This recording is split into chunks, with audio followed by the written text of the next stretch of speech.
I would like to procure the bag. I wanna be a rich bitch. Penthouse doorman, money, money, money, money, money, money, money, money, rich bitch. Hey, give me that bag. Rich bitch. Yes, you're so rich. Pay me. Okay. Rewind. So here we are, doing our first interview series for the Guys. for the How to Be a Rich Bitch moment. Oh my God, we're so excited to be rich bitches, and now we're Trey's rich bitches. We're so I'm Trace really Rich Bitches Tres. with the Davon Williams. How you doing? How you doing? I heard that Golf went. I heard that went back in the public domain. Thoughts and prayers on Wendy Williams. Oh God, how you yeah. doing? Yeah. I mean, she's not doing real good. Oh, She's not the Wendy. Yeah, but you know, it's all good. Let's recap. Let's have a week recap. Week. And just like a soft recap, not a hard recap. Is that right. what you mean? Or? Sure. However you want to do. Davon, guest of honor, we will start with you. How has your week been? Give us a rundown of what's going on. This week has truly been a blessing. We are currently in, I think, the third. We just completed the third week of rehearsals for Falsettos, in which I am going on as the first Black Whizzer, which is a controversial statement if you know the history of this musical and like the way it's been broken up and reassembled and everything else. But that is a very charged statement that we're running with because we love chaos in musical theater. We sure do. What'd you say? Said we sure do. We sure do. And to me, who's very ignorant, and I'm more film TV, I would love to hear, why is that charged? Is it I know nothing. Pretend I know literally nothing. Oh, well. 1 + 1 = 4, you know? Well, what's crazy about like film and TV is like when I was doing film and TV in LA is like there's just so many of us. You throw a rock, you're hitting an actor. There's actors everywhere. Truly. Theater is big. It is a huge billion-dollar industry, but it is still a circle of familiar faces. And it is very cliquish. So we pretend that we can go toe to toe with our counterpart, which is like film and TV, but we're not. We are still the drama like theater club. So you get to know people, and as it's a yin and yang. So like it's beautiful to know I can walk at an event, I'll see somebody I know, and then it's also wild to walk into an event some days and be like, did you hear about this fight? And it's like, oh yes, because we see each other all the time. Love that. Yeah, it's incestuous. Yeah, it's a big old, you know, I feel like sometimes the New York film scene is like that too. You know, I'm New York based, but but you're right. I mean, it's still massive, and not everybody knows everybody's business. But there's a level of safety in that too. It's like the community level of safety and knowing people, but until those people, you know, flip the switch and go kind of nuts on you. But you know, that's another story. Never mind. Anyway. But Davon, yeah, please give us the background of this. I'm actually, I don't think I know either. So by all means, nothing. please. Oh, so as I made the transition back into full-time acting, I got this message from a guy named Joseph. He's our director, and he was like, "Hey, rep stage is closing. This is our final show after 30 years of service, and we're ending with falsettos, and I want you to play Whizzer." And I was like, what is a falsetto? I don't know what this is. What it must be fun. Is it a club? What are we doing? And then I looked it up, saw funny the story. script. It's not fun. It's not a comedy. In the end of it all. No, in the end of it all. So what ends up happening in the show is that you're seeing the destruction of a Jewish family. And it all comes from this guy being caught by his wife cheating with a man. And instead of being like, ooh, let me get my house in order, he tries to normalize it. And he tries to go, oh no, this is my lover, and we're going to be a tight-knit family, and we're going to adjust to this change. And everyone's like, what the hell? And this is on the cusp of the coming crisis. Now we can say the crisis was HIV/AIDS, or we could say the crisis was, you know, Nancy Reagan. So you mean the throat goat? Anyway, may she never rest. Yeah, may she whatever. May you never have a day's luck with them. Yeah. We're dealing with that kind of like level of what does it mean to be a family. And at the time that the show came out, it was revolutionary. It was wild. When they did the revival, we learned, oh, you know, some places are still not ready for this. And to come back to my hometown of Maryland, and to close out a show, like I haven't been back to Maryland to do a show since I left for college. So this has been like over 15. I'm not going to give the exact number, but it's been over 15. That's enough. It's been like a little bit of time. It's been a little bit, a lot of bit of time, a passage of time has occurred. Are you saying, because, honestly, by the way, I'm in Nashville, everyone. That's why there's this hat on my head. Believe me, I'm trying. Okay. When you say Maryland, do you mean like the state? Do you mean like where in Maryland? We're doing it in Columbia, Maryland at Rep Stage. That's where my sister lives. I was born in Baltimore. So good morning, Baltimore. Oh my God. Yeah. Wait, I'm going to send my sister over to you. Wait, time's out. Your sister has to see this. Sarah, what high school did you go to? So grew up in, so I was born in Bmore, and then I moved out west to Western Maryland in middle school to a little town called Westminster, Maryland. Then I ended up going to high school in Virginia. We moved around a lot. At Clover Hill High School. And near VCU, near Richmond area. That's where I went to high school. But I grew up in Maryland, like majority of my life, Baltimore and then Western Maryland. I love Maryland. You missed the best part of growing up in Maryland. Well, Baltimore specifically is the high school. Like, high school is what Baltimore is all about. Yeah. Like, I went to a place called Loyola Blakefield, which is, if we're going to talk like rich, the school I think was $10,000 a year at the time that I was there. It was $10,000 a year. You had this huge college-like campus. We had 5 buildings, 2 football fields, a soccer field, lacrosse, wrestling, a sports complex with an Olympic-sized pool that was attached to the gym with multiple balls. Like, I would go there and be like, this is the goal. This is campus. What in the 10 things I hate about you is this? Yeah, truly. No, yeah, not another teen movie moment. Well, all my cousins grew up in the city in Baltimore. I'm sure one of them would know even more than I do. But I'm actually booked. I have a booking in Baltimore next week in the Inner Harbor, and they have me at the near Camden Yards, like in some hotel overlooking the harbor. I'm really excited. I love Baltimore. It's one of my favorite cities. I love it. But anyway, yeah. Anyway, sorry. So controversy. Sorry, tangent. Controversy and you playing the role.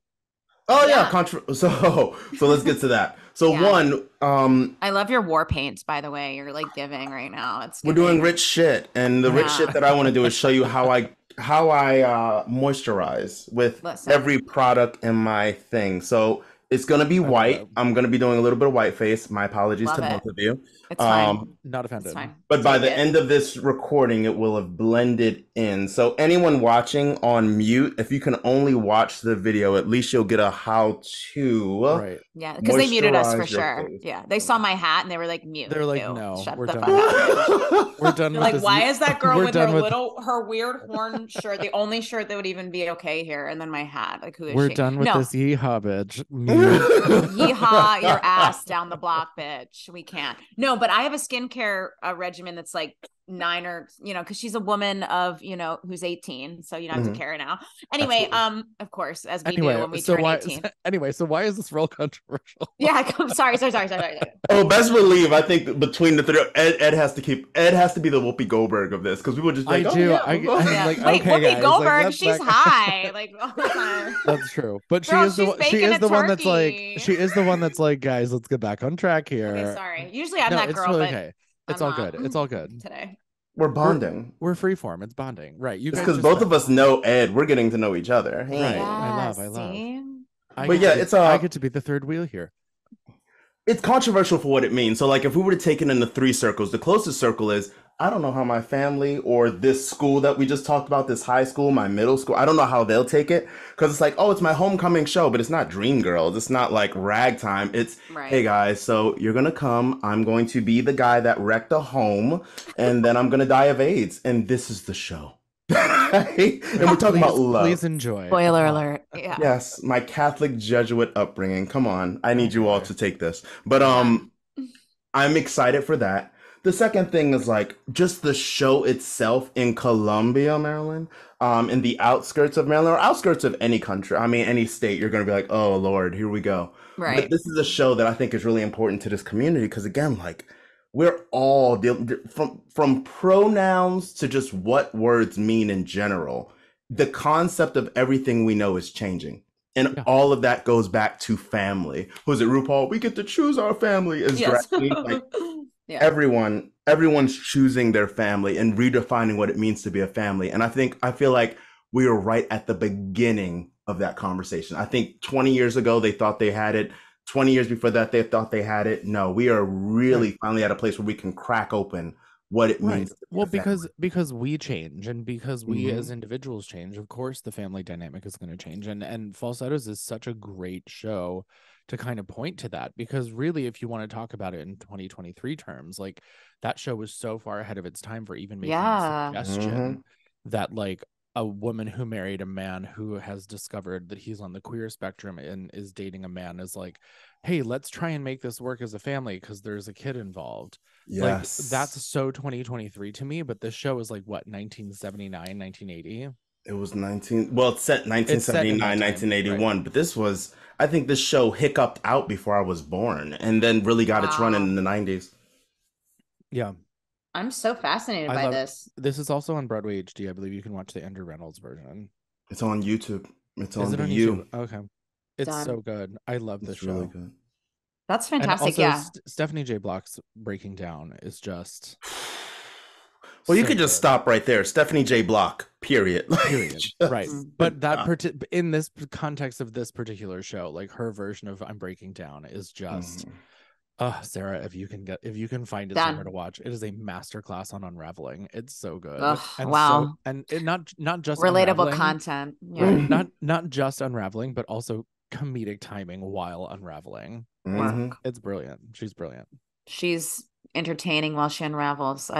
We love a multitasking queen. So great. Done. Yeah. There's bananas and she's eating while it's happening. It's a whole She's thing. juggling. There's a fire breather. Yeah. Okay, great. So Davon, when does this show open? Yeah, tell us more. Deets.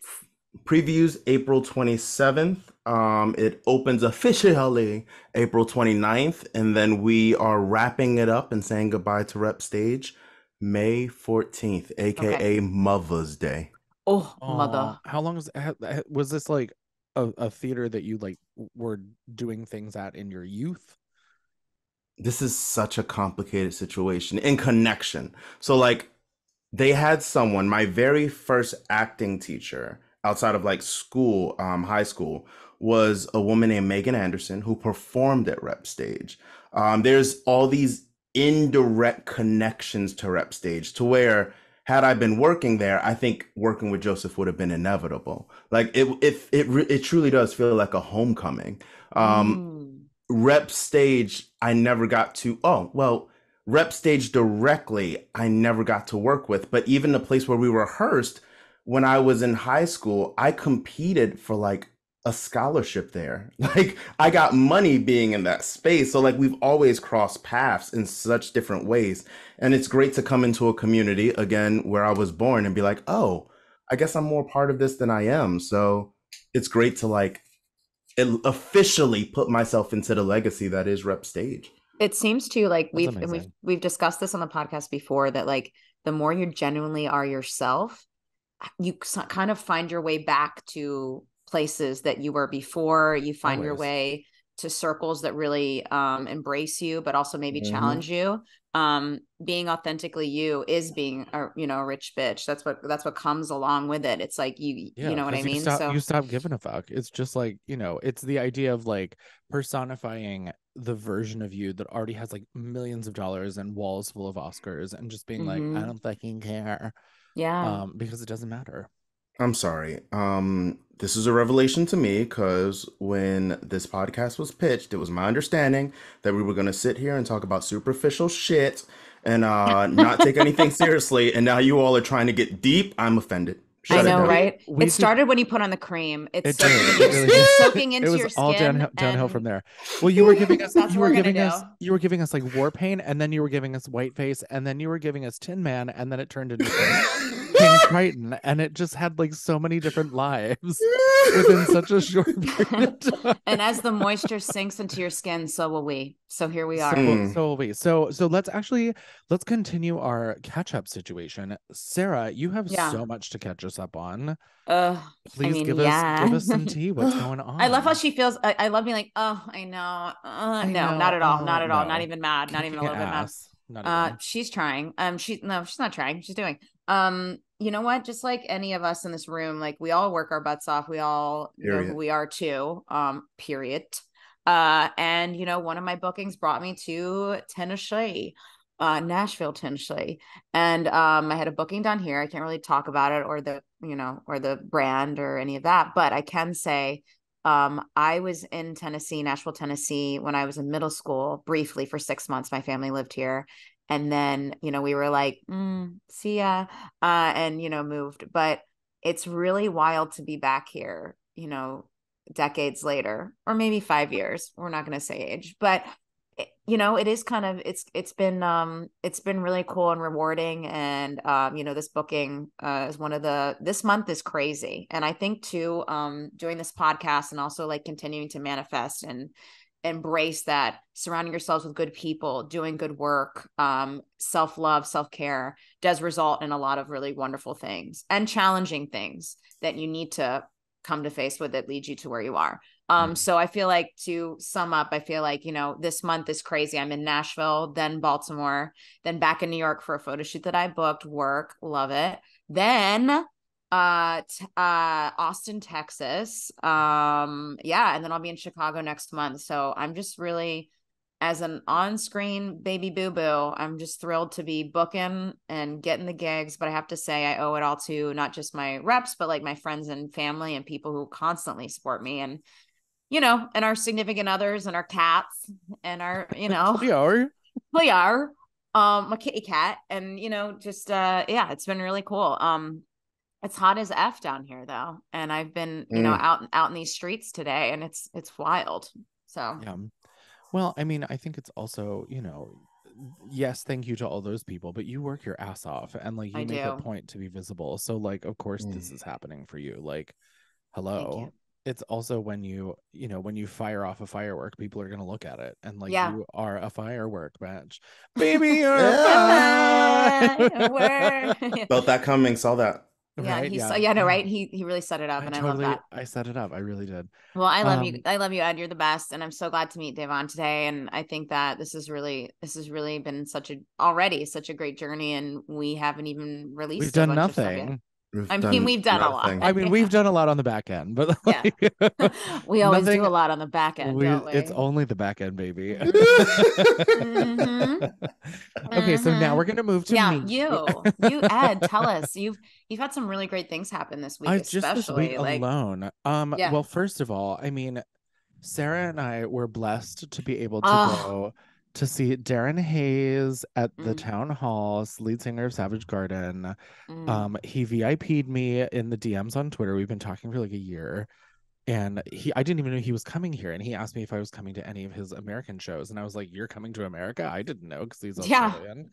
And I just like immediately he sent me the link, and I went and bought tickets, and he gave me his personal email address and was like, "Email me 2 days before the show and I'll get you on the VIP." And we did, and we got to meet him and talk to him and like do the sound check thing and hear about all the lore, the Savage Garden lore and the tour lore and all that. And the show was just, I was just telling my parents, because they are also big Savage Garden fans. Same with mine. Epic, timeless, transcends time and music. They were just incredible. Yeah. So he was wonderful. He was wonderful, super nice and very engaging, and obviously like cares a great deal about what he's done with his life. And his new album Homosexual is also really fun. So super 10 out of 10, go listen to it. It's fun. I'm sorry. Are you really going to skip out on how you met Darren and how you all were talking in the DMs for quite a time before you got, like, are we just going to skip over that? Feel it. I mean, it's not even interesting. Like, I followed him because I saw he popped up on like People You May Know, which why would I know him other than the fact that I was a 90s fangirl? Yes.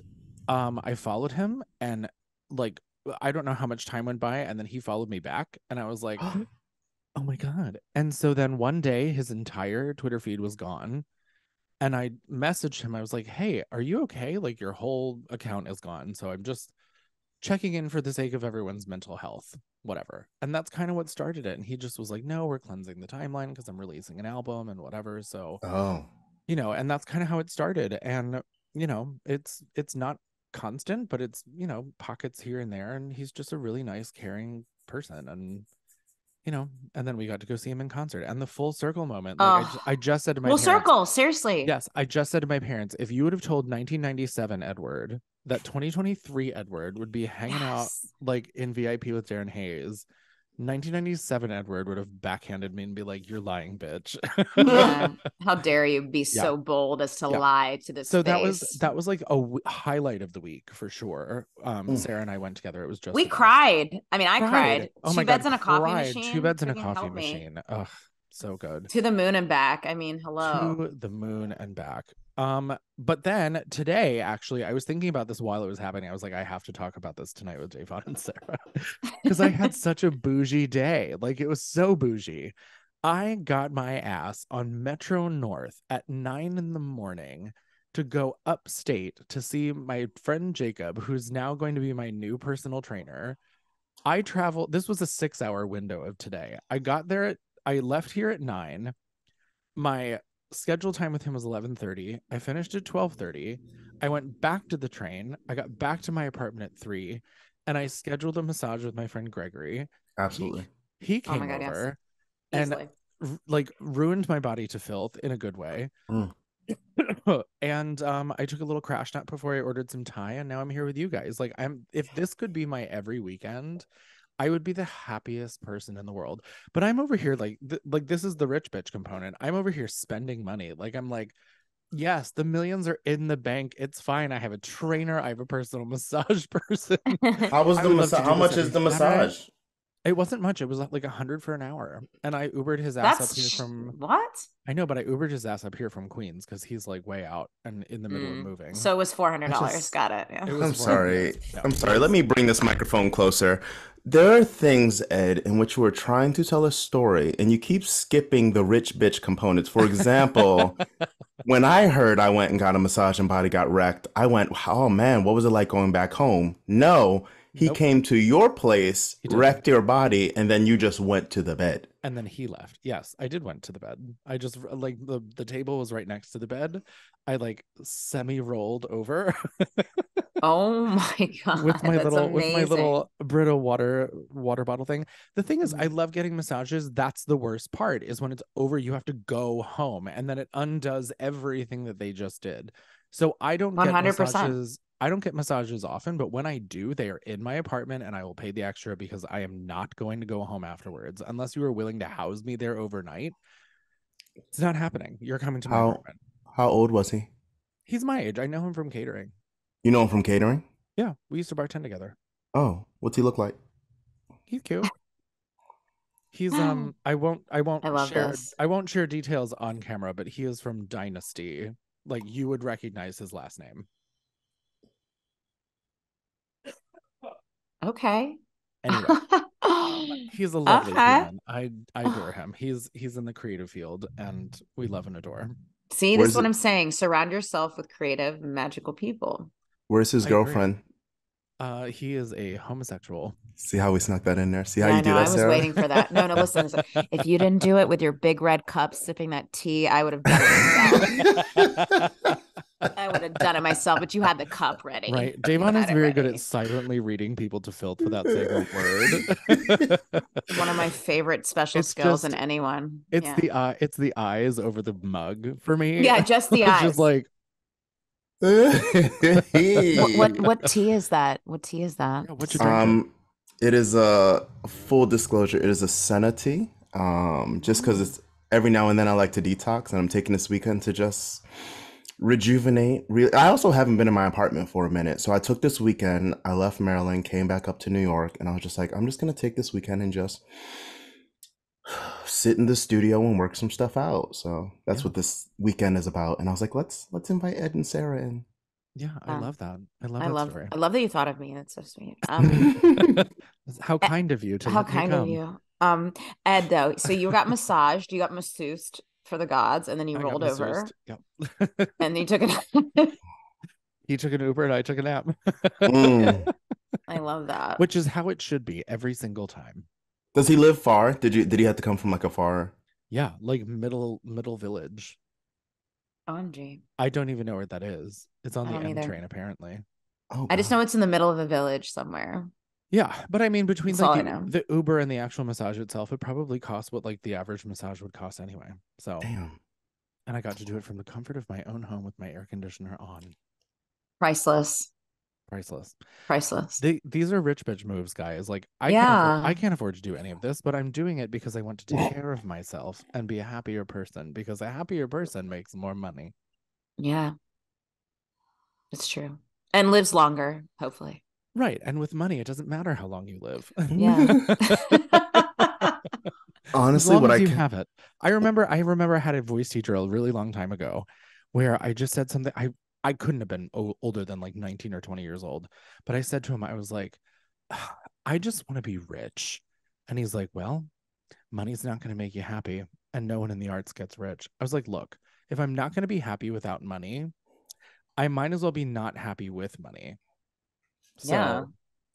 Also, that's wrong. Pick one of those. I agree, but that's so dumb. He was also not a very good voice teacher, and he was also okay. I mean, I'm sorry. Also kind of predatory, and then like sleeping with students situation.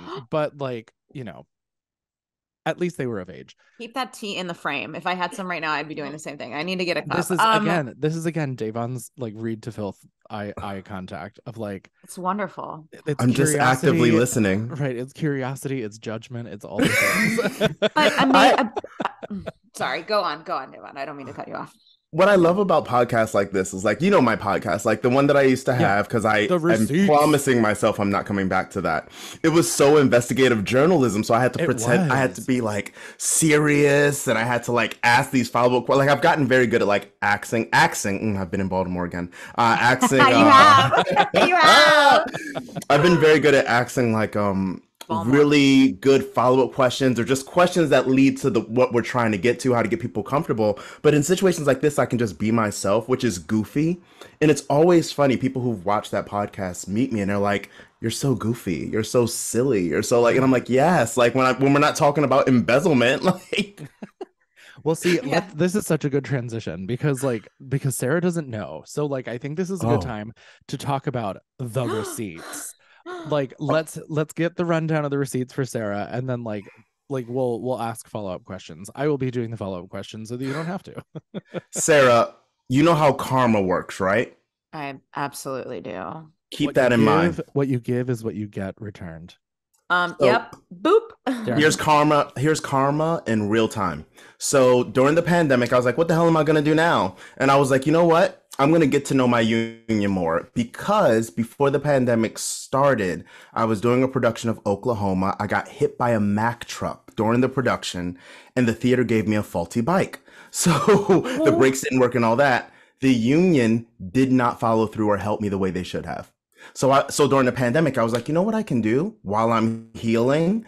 I can like get to know the union. So let's join some groups. Let's do this.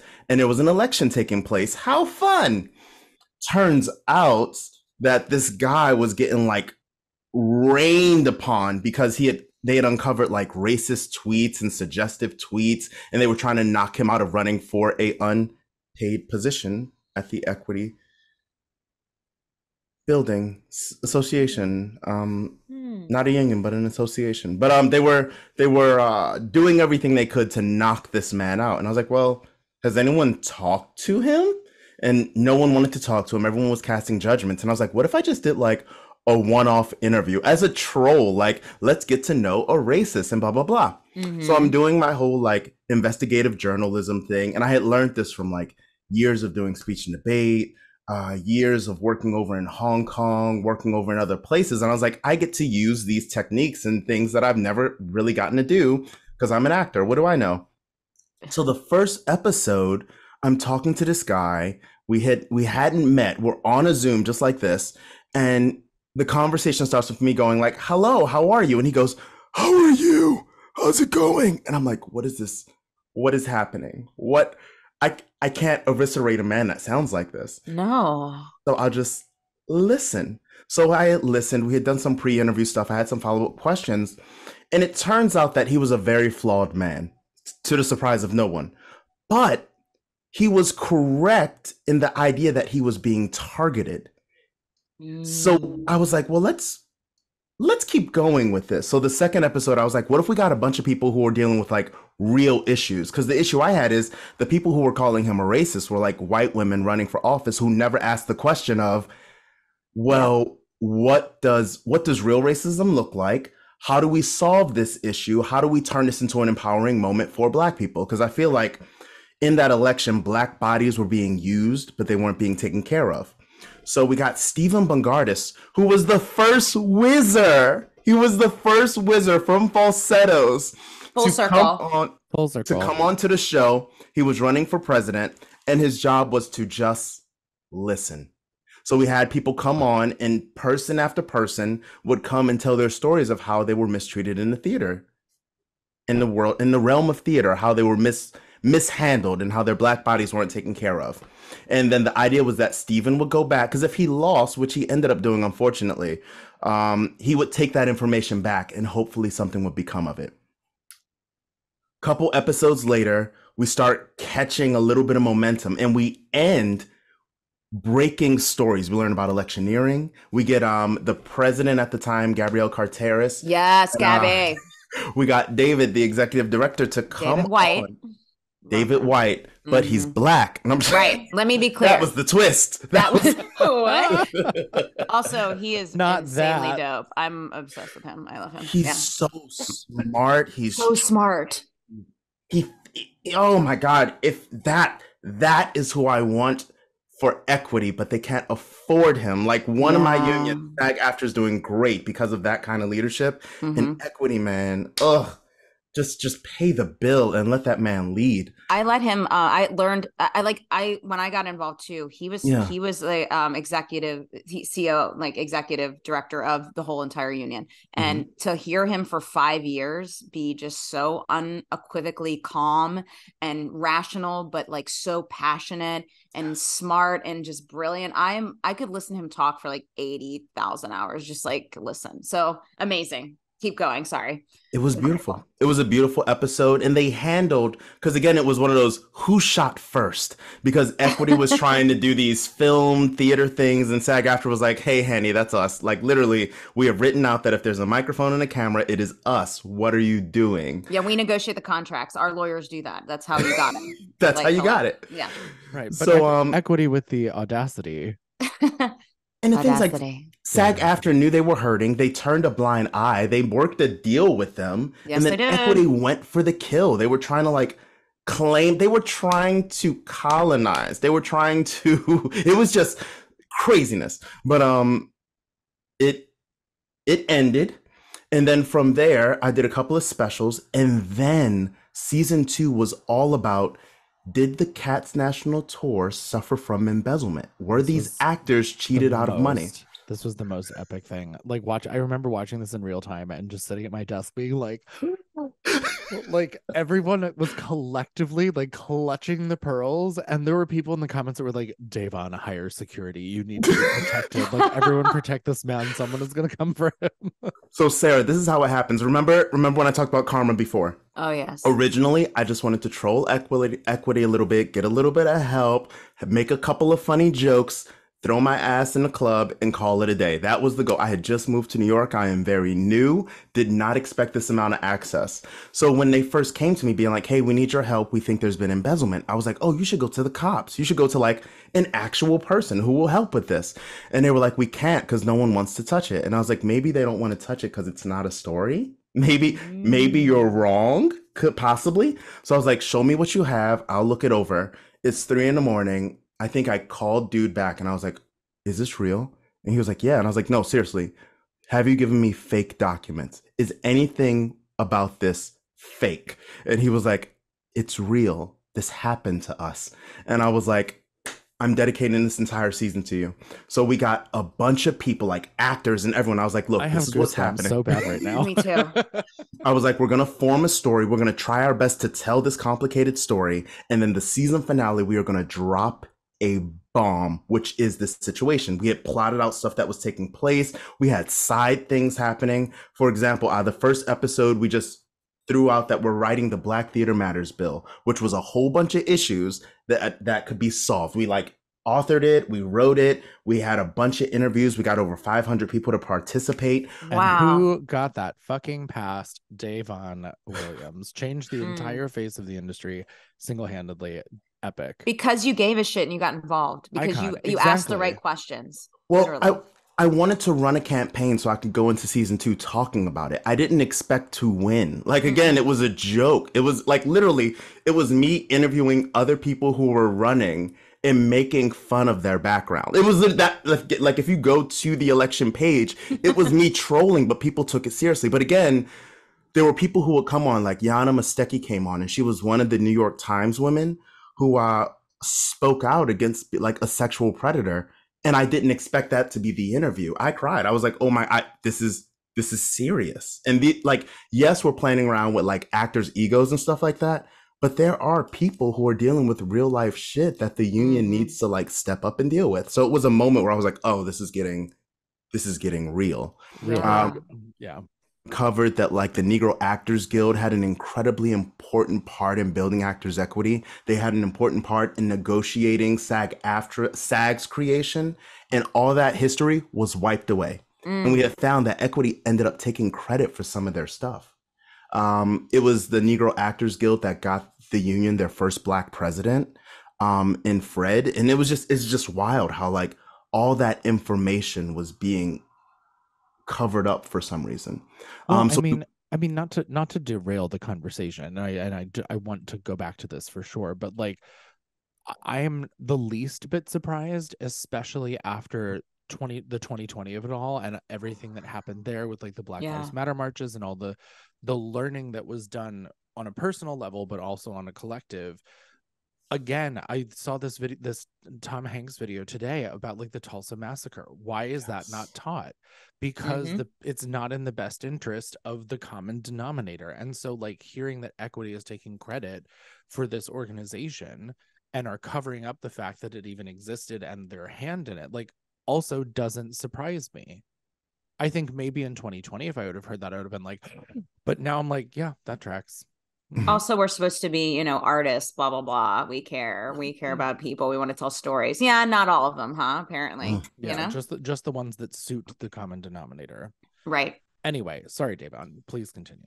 We had learned about, there was an election passed when we had the whole 99 seat theater war in Los Angeles, as people like to call it, in which like actors in LA, they don't take theater seriously, which is a problem in itself, but they would use this contract called the 99 seat theater agreement, which allowed them to be underpaid, which I was very much against.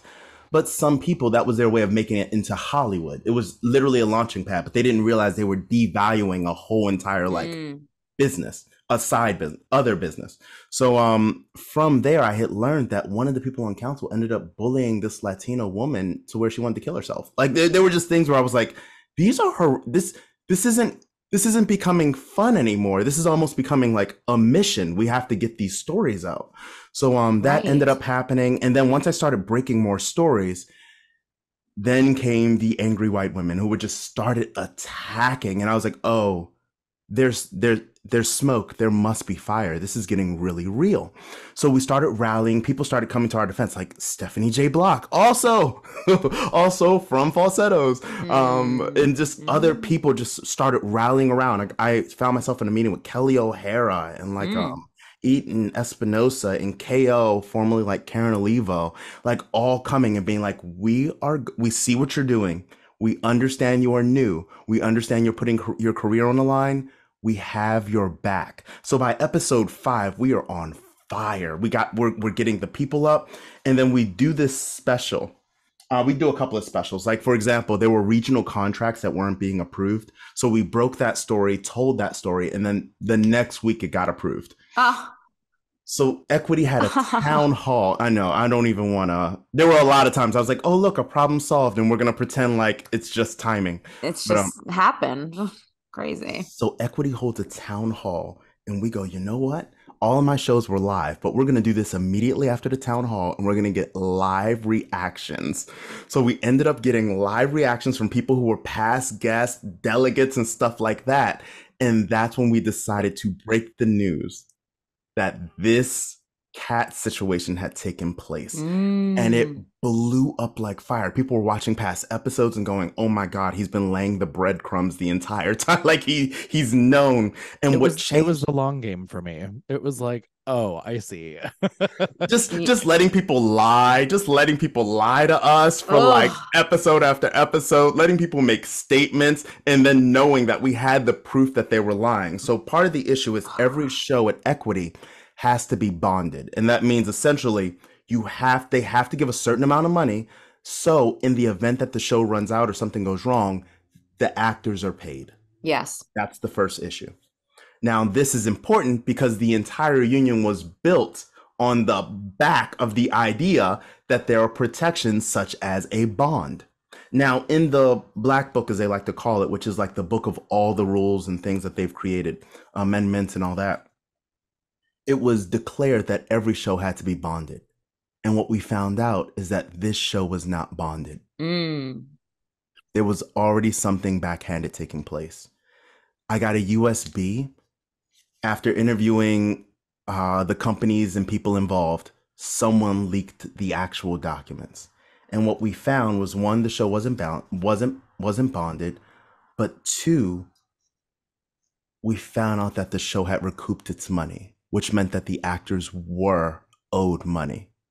3, we found out that Equity had papers that matched this and did not do the math. 4, when I sent them the papers weeks early. They sent me a cease and desist saying, please don't share this story because it will have wider ramifications. Because now, if anyone cared, which is a whole nother story, every single agreement that is on that contract, which is known as the short, we'll call it CETA. We don't have to go through the whole education thing, but it's called CETA.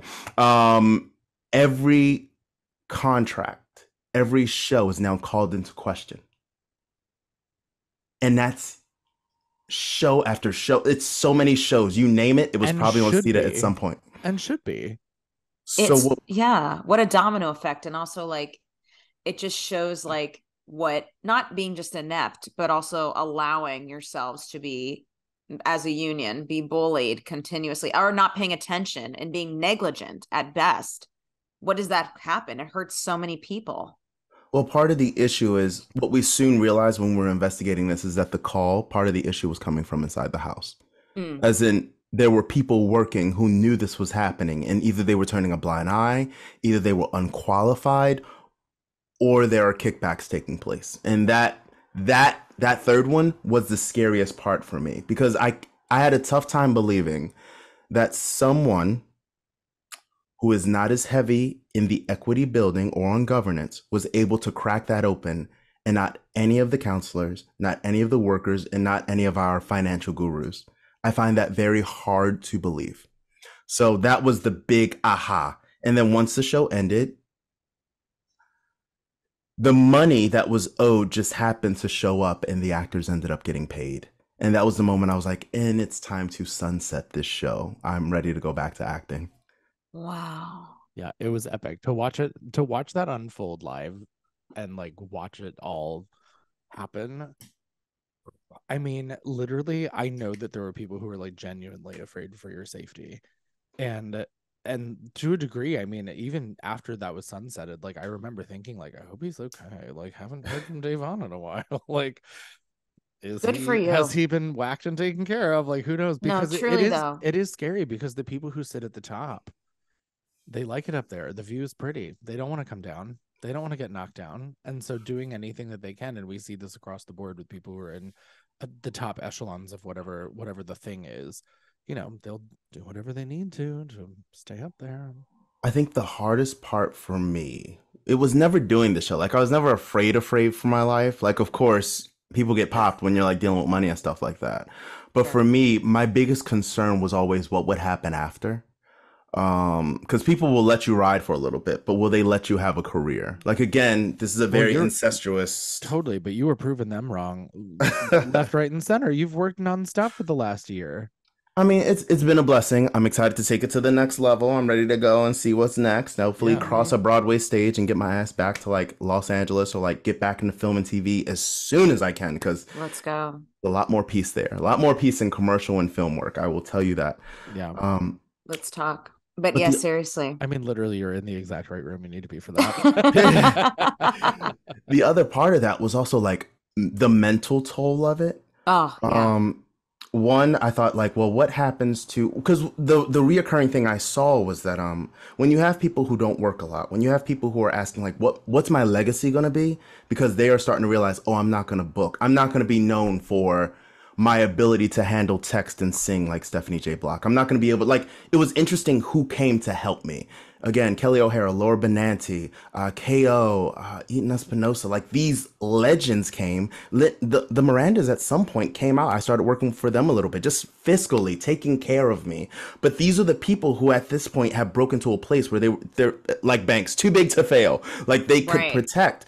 I was fighting people who were denied those dreams, who didn't get to get that booking, who were not chosen. And when you have someone who is in a corner trying to figure out how they can justify going 20, 30 years of no job and stuff like that, and their legacy is counsel, and their legacy is tied up in a thing you're trying to like reposition. And then when you say reposition, all they can hear is destroy. When you're hearing like, oh, we need more diversity, what they're hearing is, well, some of us have to leave in order for that to happen.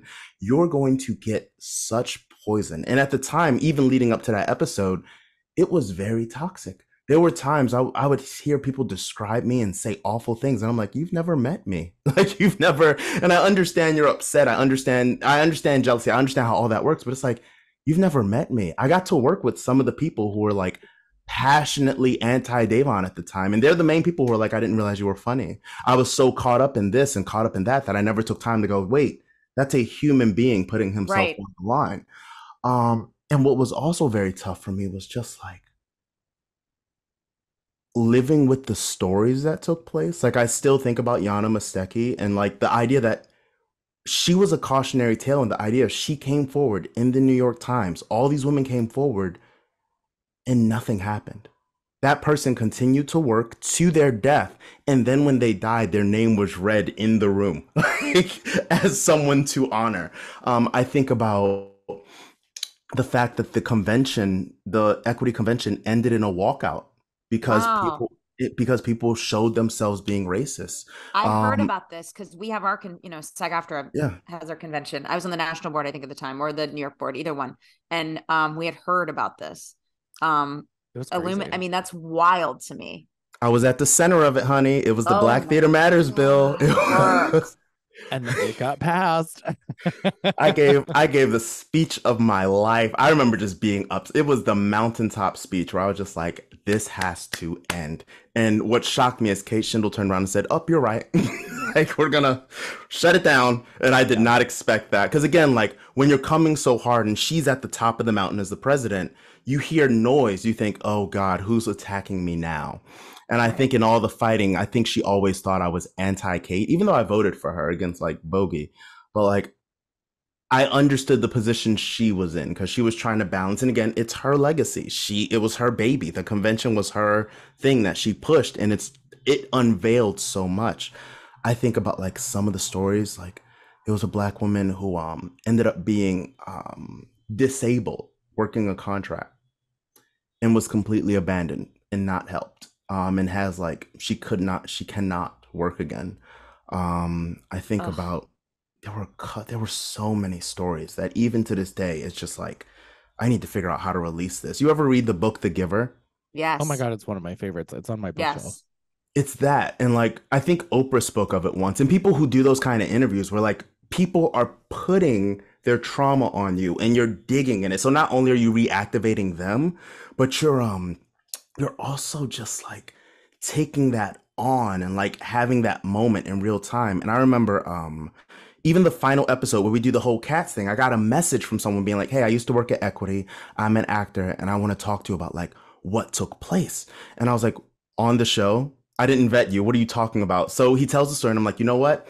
We'll do it. We'll see what happens. And on the show, he talks about how like he stood up for someone, he was abused, and he was completely targeted after that. And I remember even in the mentions, like you were saying, people were like, protect Drew at all costs, protect Drew at all costs, because he was out there telling his truth and he never got a chance to have a platform to say, hey, this happened to me. And the story that I think sticks with me the most, I ended up like putting it in the When the Lights Are Bright book. One of the people who were one of my sources when I started doing things within equity and was like leaking things to me, they were very passionate at the time that I have a escape plan. And I was like, why? And they revealed, she, he, there's all types of pronouns going on, but there was a pronoun shift. There's a whole personal life that takes place there. But that person was sexually assaulted by someone who sits on council. And when I, from behind the scenes, told that story, and again, there were other things in council, like there was a woman who had called a guy who's currently on Broadway now the N-word when they were working on a contract together. And even then, it was almost like nothing would happen to that. And sadly, with all these side stories, the eyes were put on them, the stories were told. And the most horrifying thing is nothing happened. We were all outraged, we were all shocked. But the way the system was worked, it's still in a union, protects the person in power. And that to me was what? Gross, disgusting, vile, fucking gross and disgusting and vile. Absolutely. So I realized I had to leave. I was like, yeah, we did 2 seasons. We got it. We hit some crazy numbers. I remember people were coming for sponsorship, like MJ the Musical and a couple of other ones were like, what do you need? We're ready. And I'm like, no, I'm done. This is emotional. Like, not a damn thing. That's what I need. I need a vacation. And in the spirit of getting to know Davon wholly as a rich bitch and all that, let us kind of like talk about the Black Theater Matters bill a little bit. Like what was in that? Like, and by rich bitch I mean like influential, changing the things, doing iconic shit. Not just financially rich, but like enriching our art and being rich by the community that's we build, and rich by and I think everything. Like such a great, like I know Davon because of this period of time. And it's so funny to me that you say like that point you had just moved to New York. I'm like, I had assumed that you had just been there and somehow you were just not on my radar, which happens, like it's a small community, but it's not that small, so it's amazing to me that you were able to take like basically 2 situations and become like a theater household name within the community, because everybody knows who you are now because of this. And the Black Theater Matters bill is a huge reason for that. So like talk to us about like how that came about, what's in it, how that has changed the industry, if it has changed the industry, if you feel like there has been change because of it. Like I would love to hear like from you. Oh my God. So before I moved to New York, I was living in Hong Kong, and my home base was Los Angeles. And my agent was like, okay, New York, if ever there was a time, it's right now. What's the worst that can happen? I was like, let's do it. So I kept my money over in Hong Kong. I had all my stuff still in Los Angeles. I moved over and the panini happened. The panini hit. That's the worst thing that could happen. That's the answer. Covidia. She's here. What's the worst that could happen? Next on the stage, Covidia. So I said, okay, this is new. And what I had learned is that like this is new. This is new. This global viral contagion. Pandemia. This is new. Pandyland. So what was really this was a huge awakening for me in 3 folds. Number 1, I have been very blessed in my career where I worked hard in the beginning and I coasted. That's my whole thing. Like work, 3-month hustle, book and go. Even now, like I had auditioned once in 2021. I auditioned several times, but I auditioned, booked this job, booked another job, booked another, and then from there it was referral. So I've been riding the wave all the way up to this point of Falsettos. So I'll do a bunch of like, this is what's happening, look at this, and just coast off of reputation. I did that a lot in Philadelphia. I did that in Los Angeles. And it got me where I needed to go. Because as much as I enjoy this business, I am an introvert, and I would love to make it through my entire career where I can go to the club, and that's Lambda, and I can wear booty out Prince pants, throw it in a circle, go to sleep, not wake up the next day and see myself all over the internet or anything like that, being like, actor Davon Williams. Like, if I can coast to where I can make enough money to where I can pay, again, paid off my student loans, and that was like $100,000 something, like off of a theater degree. So like, I'm doing well on that, but I don't want to cross the threshold of fully commercial. Like I'm there. I'll even accept, that's the actor that always looks familiar. That's not, name all the other actors. Well, that means you're working. Yeah, like he looks familiar. I've seen him in great. Take the residuals and go. Yeah. That's the bar. If I can get that is the sweet spot. So you want your autonomy. You want your autonomy. Yes, that's it. What was it? I would always, this is really funny now, but when I was working over in Hong Kong, this is the second part of the story. When I was working in Hong Kong, the Freddie Gray situation had taken place in Baltimore, and I had ghost wrote for a couple of people. So what would happen is I'd get an email, because we were essentially night and day. I'm on the other side of the country. I would get an email being like, hey, we have this. We have a deadline. Can you meet this deadline? I know you're performing over there. I would sit down. I would write out a speech. I would send it. They would wake up. It would be there. So it was a great little cycle of getting activists to speak and not have to like do all the work themselves. And I was able to like set up a system and pay for, like, get paid for that. At the same time, Occupy Hong Kong was taking place. Oh my gosh. Now you're dealing with the Chinese government. And at the time, I didn't realize how high the stakes were until I left. And I said, oh my God, I could have went to, like, I could be in Chinese jail getting my, like, body taken. This rich bitch body. But, so. For the gods. Body, yaddy, yaddy, yaddy, yaddy, yaddy, yaddy, yaddy, yaddy, yaddy, yaddy. Body, crazy, curvy, wavy, big titties, little waist. In a Chinese prison, I want to kid us. Okay, anyway, sorry. Keep going. Oh you got it. You get it. You understood the assignment. You got it. Yeah, she ran with it. She got the homework. So then from there, I did all this activism stuff, but I was never the face of it. And I remember when Trayvon took place, I always felt that way of like, I'm performing, but what am I doing? Like, I want to do these wonderful things and get people to think about things, but am I really doing enough? So when the pandemic hit, I was like, well, all of my money is overseas. All of my stuff is in Los Angeles or spread out somewhere else. So I have to get back to basics. And the question was, did I have it anymore? Without my rich bitch accessories, like even now I get made fun of in rehearsal because I'll come with a bag of just shit, a stretcher, a voice box mat, like tea bag. I just have it. I am Inspector Gadget. I am Batman with the utility belt. Mary Poppins coming out with shit. But again, I was stripped back to my basics. And the question was, do I still have it? And what do I want to have it in? So we're stuck. None of us can really do anything. Some people were reading. Some people were eating, watching Netflix, which I wish I did. Looking back on it, I wish I knew within that I already had all these things, because then I wouldn't have done any of this. But at the time, I was like, well, am I doing enough? George Floyd just happened. And why can't I be the face of something? So I chose to be the face of that. And that's essentially what took place. It was just a meeting of like all that work I had just done. Everything had been stripped away from me. And I was just looking to see like if I had the internal richness of a bitch, you know?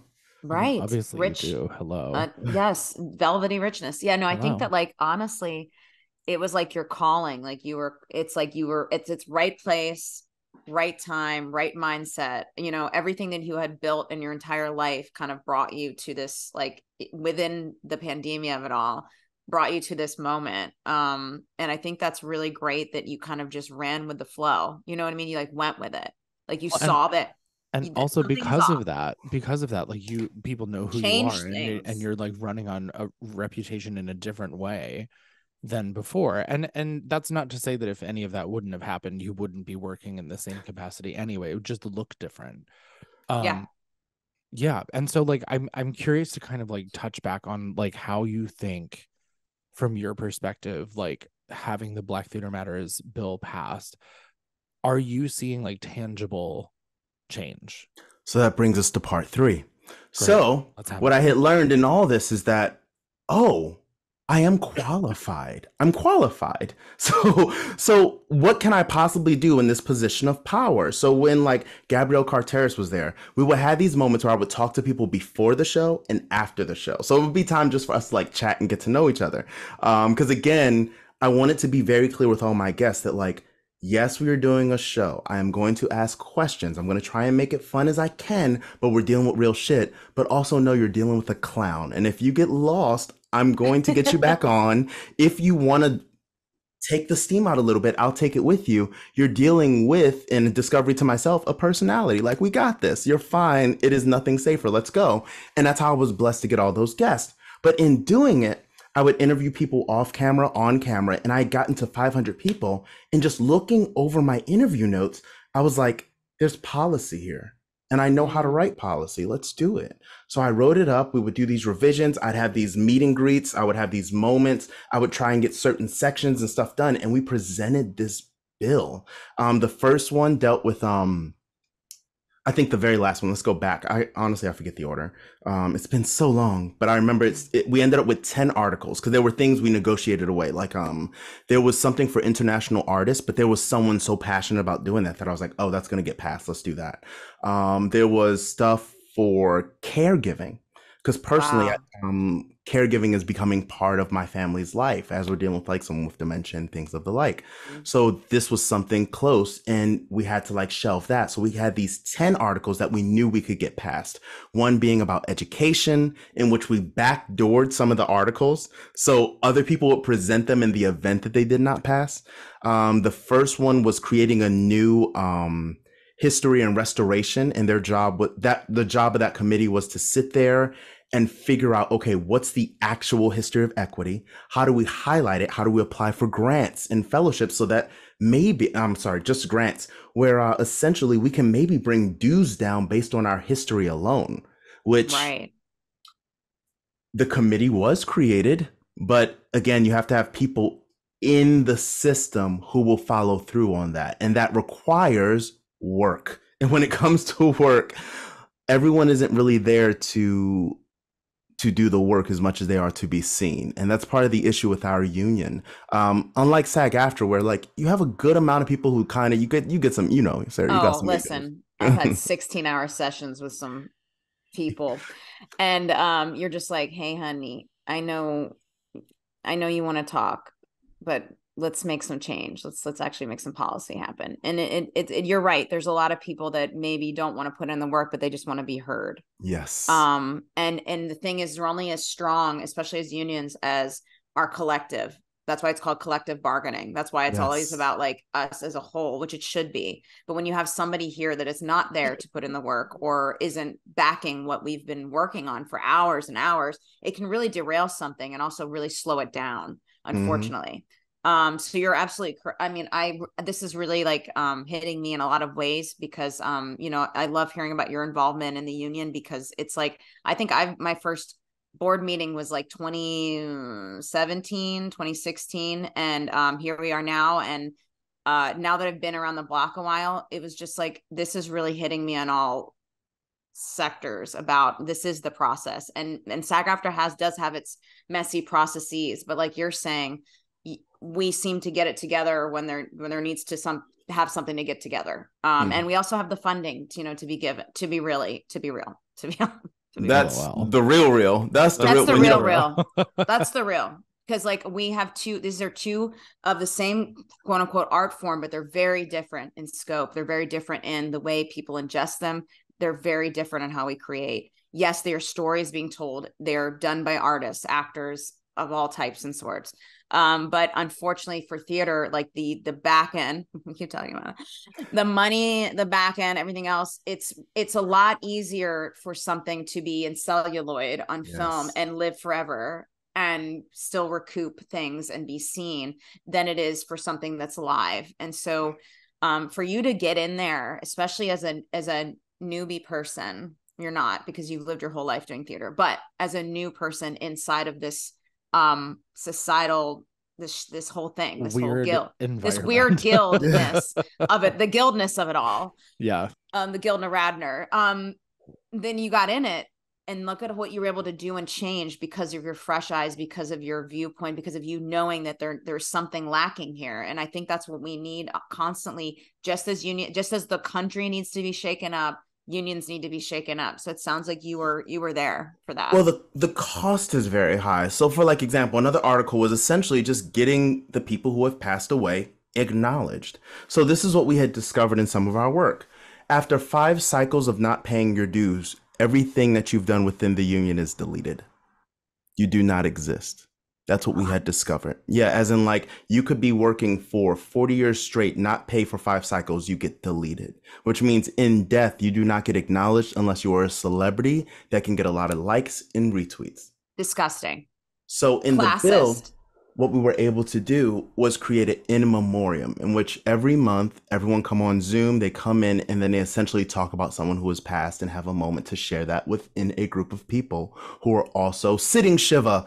Falsettos. No, there's no sitting Shiva. I'm just half Jewish in that show. So I have to use the words of my culture. Work. We love it. She's gone method. Gone full on. Oh, say shalom. No, I'm joking. Wow, that's also not in. I don't know anything such a poser. Jewish. I might look like I might be. Sometimes I get auditions. They're like, "Hey, girl, we need you to say this in Hebrew." I'm like, "Honey, she's Presbyterian from the South. I don't know any of it. I don't even know anything about any of this." Like, teach me. Bagel schmear. Like bagel and schmeary. That's a call to our current president, Fran Drescher. Fran Drescher. Yeah, Fran. Yeah. Board meetings are a hoot. Anyway, keep going. I love her. I love her. Yeah, Same. she's the nanny. It's the nanny, like the nanny. Yeah. And the musical The Nanny is coming. Oh, I'm so excited. I wear this purple Did you not know this, Davon? Like based on the show? Yes. And I believe she's involved. Also, she's very much involved. That's what she was in New York when we were doing some meetings. She was like, "I'm going to stop by." And I was like, The Nanny? Is it cast or are they developing? Where are they in the process? I think it's a development right now. Yeah, I think it's in dev, but it might be further along than that. But I know it's been in the mix for a while, and she is hands on, as she should be. Yeah, she was the producer of The Nanny too. Like she wasn't just like, I'm an actor in it. She's producing. She did it all. Didn't she have a hand in writing it too? Yes, and directing. That's like her show. It's like hers. It's basically Fran Drescher, the show, aka The Nanny. The Nanny, right? Adjacent. Right. Based on the novel Pushed by Sapphire. Yeah. Right. Like, oh my God. No, I don't want to derail this too much, but I also just saw that officially, and I've been praying for this forever, that Death Becomes Her is also being adapted. That I did know. I didn't know that one. I didn't know it. I love that film so hard. I just did a scene from that. I was playing Meryl Streep's character, and it was really where the woman who gives her the eternal life. Now a warning. Yeah, a warning. Yeah, and I was doing that scene for the International Acting Studio, aka my publicist, Adam Davenport. Love you. And just did it with the scene partner in Croatia, and it was freaking awesome. But anyway, my point is, I didn't know anything about that show. I feel ashamed. I mean, the movie. I feel so ashamed. And now that it's, but I finally watched it, obsessed. And now that it's coming to Broadway, I can't. So. I hope it is. I mean, it's still, I believe, in development. The rights have been acquired, and I think they're talking cast. But yeah, I have a purple pantsuit from Rodeo Drive that a former president of AFTRA gave me. It's from 1984, and I wear it, and it fits like a glove. And I wore it to my first board meeting with Fran Drescher because I was like, only you will get what I'm doing right now. This is a purple business suit. We love $2,500 from 1984. Let's go. Anyway, yes, sorry. We love Fran. But yes, part 3. So yes, you need money to make change. Unfortunately, it costs. It's you all have to get Fran Drescher. I just want to be crystal clear. If this podcast continues, which it seems like you all have everything you need to make it happen. Absolutely. You need to get Fran Drescher. Done. Sarah, make it happen. Okay. Make it happen. Let's go, babe. Listen to the I will give you, Pam, your communications person. That's what she's about right now. Pam Greenwald is my boo-boo kitty, and she literally is the one who got me my I did a talk for the SAG Foundation, actually for the PTEOE, President Task Force on Education, Outreach and Education. And I did a pitching talk. It's on the special YouTube channel now. And guess what they titled it? And I know Pam had a hand in this. Epic. The Pitch is back. And it was my face. And I was like, oh, and it was in purple. And I was wearing like this purple mock neck from, again, 1984 vintage. And they put it up there, and I did my Pitch is back talk, and I was talking about pitching and what you need to do to get your thing sold. It's literally just it's what I've done, and I wanted everyone to know about. I want to empower our members and anyone with an idea to get their story bought, to get it shown to the world. And so I did a talk on that, and it was Pam Greenwald who really pushed that. So I love Pam. Shout out to Pam. Yeah, live and free on YouTube. Yep, live and free. It's called The Pitch is Back. Oh my God. She's That's there. so good. This is why I know you. I watched you. That's I was like, she looks so familiar. I watched you. God. You're literally still in my like history browser. I watched you. I watched you in February. Happy Black History Month, Sarah. I know. Happy Black History Month. Happy Black History Can Month. you believe? Sarah, you're iconic. You are. I didn't even know you watched it. That's so awesome. You were on the screens. I totally of watched Legends. those videos. Yeah. Yeah, they're wonderful. And they get so much. And I had so many people reach out to me from that. And I'm just, all I wanted from that was to give people, like, make people feel empowered to get their stories out. Because it's the people listening to that who feel like that they don't have the means or like the ability to create or get it out there. It's not real. It's not true. Let's get it out. Let's get your ideas there. Let's make your story told. Yeah. Wait, we talked. Sorry, go ahead.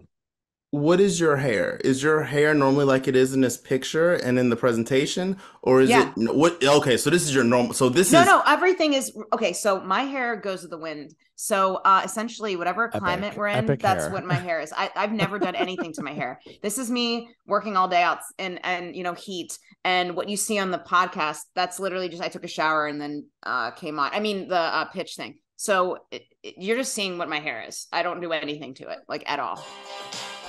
I'm sorry. It's playing right now. I'm queuing it back up because I was just like, wait a minute. This is the same person. Okay. Mm-hmm. Boom. Oh my God.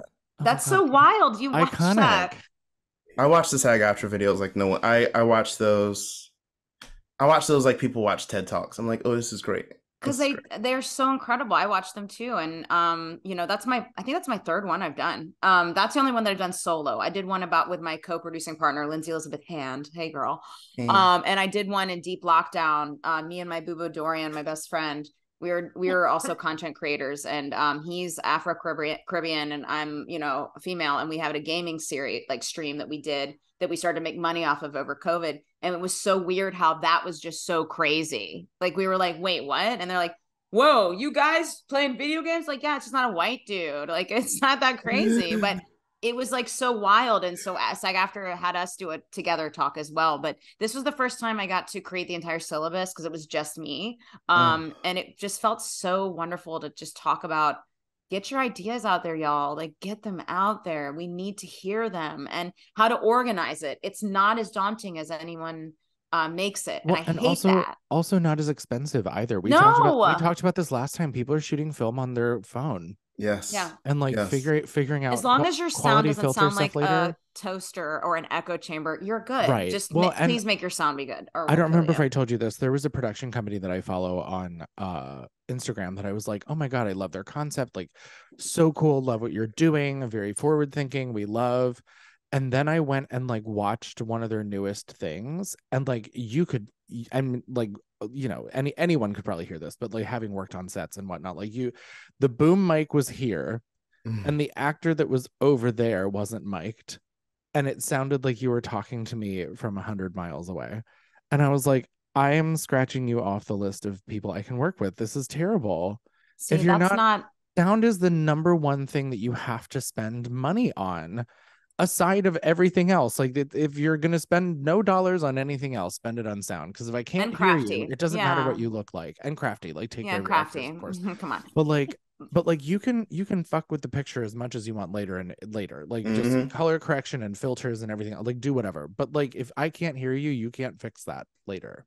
No, and we psychologically actually tune out when something is bad sounding quality. It's not that this isn't a dig at money though, because this is not costly to have good sound. No, you can buy a $40 mic.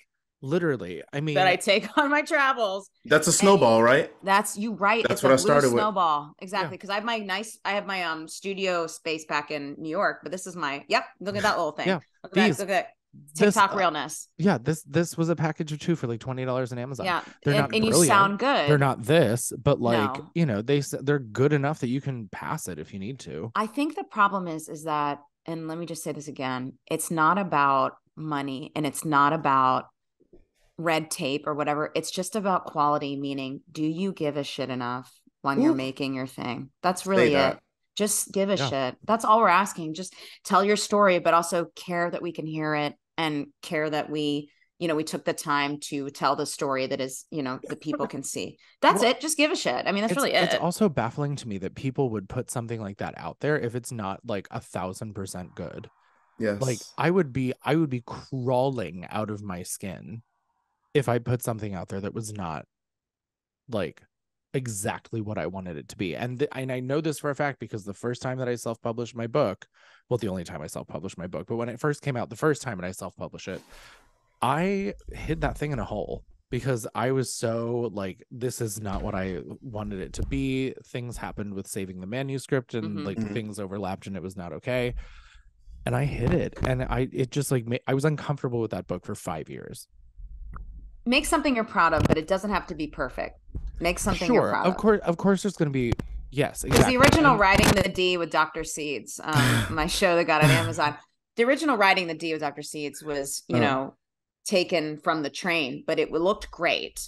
It sounded great. And it was like color correct. You know what I mean? But I knew that it wasn't like Amadeus. And I'm totally not saying it has to be perfect. No. I'm just saying you have to feel good about it. No. I'm saying to people listening, because everyone, then they see like, if it wasn't perfect, I wouldn't put it out there. Then people go, oh, we need to remind them. But I didn't say perfect. I don't think. I said like for me, like I wouldn't put anything out that I wasn't 1,000% behind. Sure. No, absolutely. And of course, like perfection is like, to me at least, on a spectrum. Like there's different levels of what perfect means for everyone.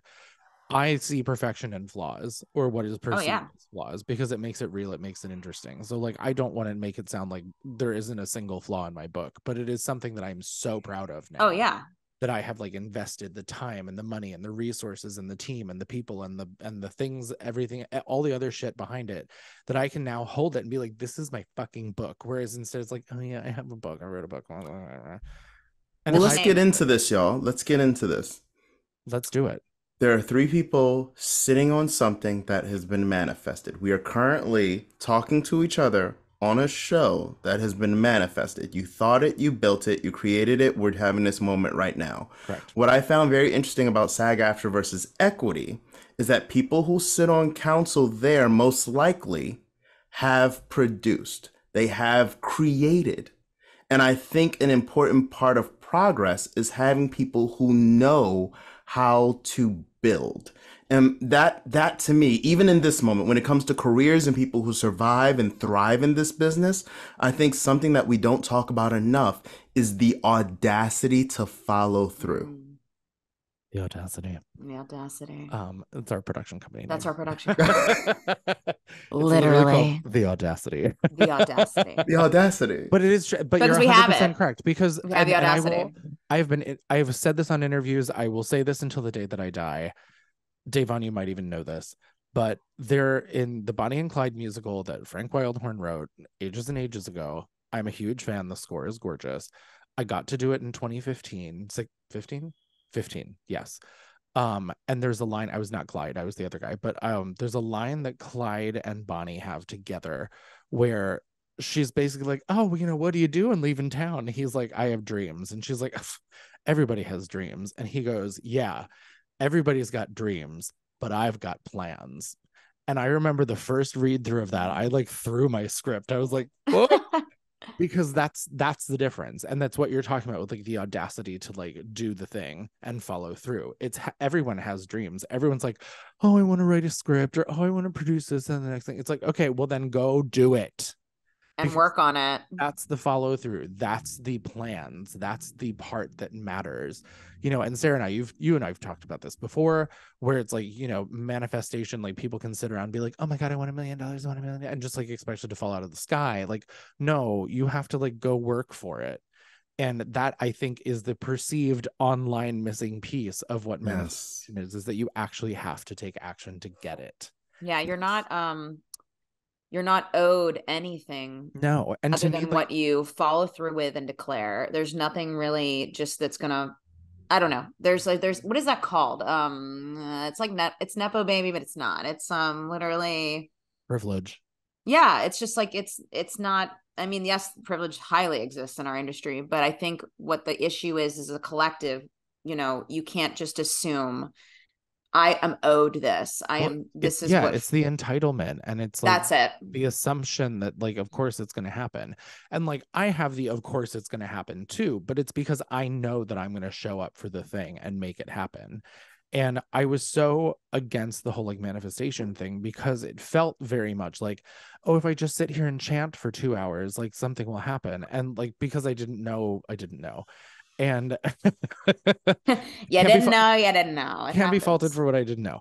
But like now to me, that is just a means to focus you to where you're going instead of being all over the place, which I was for years. And being able to like say, once the book is done, it's going to do this, and then it's this, and then it's this, and then it's this, and having that tunnel vision like down the line of knowing where you're at now and seeing exactly where you're going to go and how everything over here is a distraction and knowing matter. who you are. Yes, that too. And knowing who you are while you do it, because if you don't know who you are, you have no idea what's going on. Which is a whole different episode in and of itself, to be honest. Well, when y'all get there, always remember part of the trap is that like people go, oh, once I figure out who I am, I have to lock. And it's like, no, there's a such thing as evolution. There's growth. Because if you're not growing, you're dead, which is a whole nother, like that's a whole nother. So when y'all do that episode, just black it, send it my way. We literally are a new human being biologically every 7 years. Our cells have regenerated and changed. We are not the same person. Right. Think of who you were 7 years ago. Oh my God. I was married. Who was I? Oh, I was different. My life, even though I always was like, it's for me, I'm doing my thing. Still, when you're with people or you're surrounded by people that aren't on that wavelength, or even if they're not actively pushing down, it's like you have to find like-mindedness energy. You have to find that. And like shedding like an old life is nothing to be, it's just growth. It's just learning. It's just perspective. I think too, not to say that everyone needs a tragedy, but a lot of us have been through a lot of things. Some things people know publicly. Some people know just because of who we are. Some people just know because of our gender, ethnicity, where we come from, health battles we've had, people we've lost, everything. When you go through real stuff and you come out the other side, it's amazing who you become. It's amazing when you truly center yourself and surround yourself with the right people, but also know who you are and introspective, reflecting on that. You just take off. I mean, my show got on Amazon in 2020 because I shed that old life. All these things happened because I shed, I just feel like everything started to really kick off, even though I was always trying, always pushing forward. But even then, don't let anyone blot your energy either. Keep people around you that enable you and in the right way, but hold you accountable. You're right. You're 100% right. Yeah. That's God. Rich bitches. Talk about rich shit. I'm living. Our dreams. This is how we're living our lives now, Davon. I love it. I'm here for it. Just having that real talk, that real. God, where were you 7 years ago, Ed? Where was I 7 years ago? Oh, fuck me. Let me think. It was one of the busiest years of my life. And I was so proud of that year. There was some shit that went down in the underbelly of that year that I was not happy with, but mostly having to do with predatory artistic directors. Is that today's theme? It's today's theme. See, this is how it happens. This is how the receipts happens. This is how it happens. No, I know. And it's whatever. Read them. Anyway, Anyway, I did a very amazing body of work that year. I went back to back doing Seven Brides, Bonnie and Clyde, Into the Woods, 42nd Street, back to back, and starred in all of them.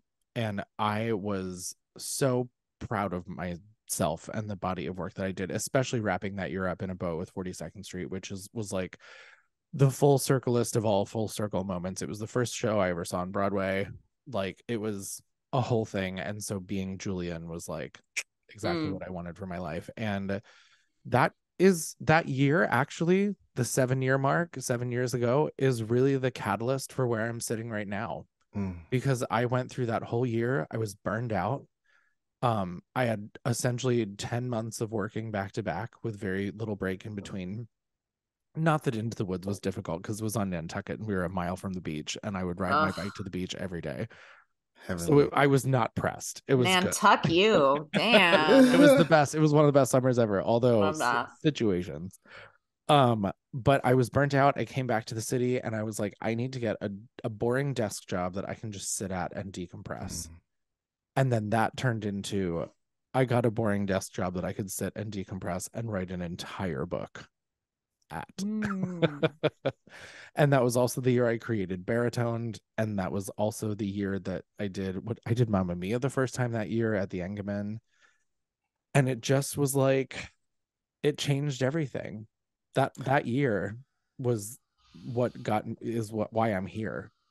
And so here's the other part then. Both of you, all of us, working and as creators who understand creating a thing, how do you sustain it when you have these other ideas and things you want to build? Or is everything you design, is it meant to be sustained, or do you sometimes have sunsets in place for these things? And third, how are you when it comes to managing and not giving your baby away, but bringing someone in who can keep it alive?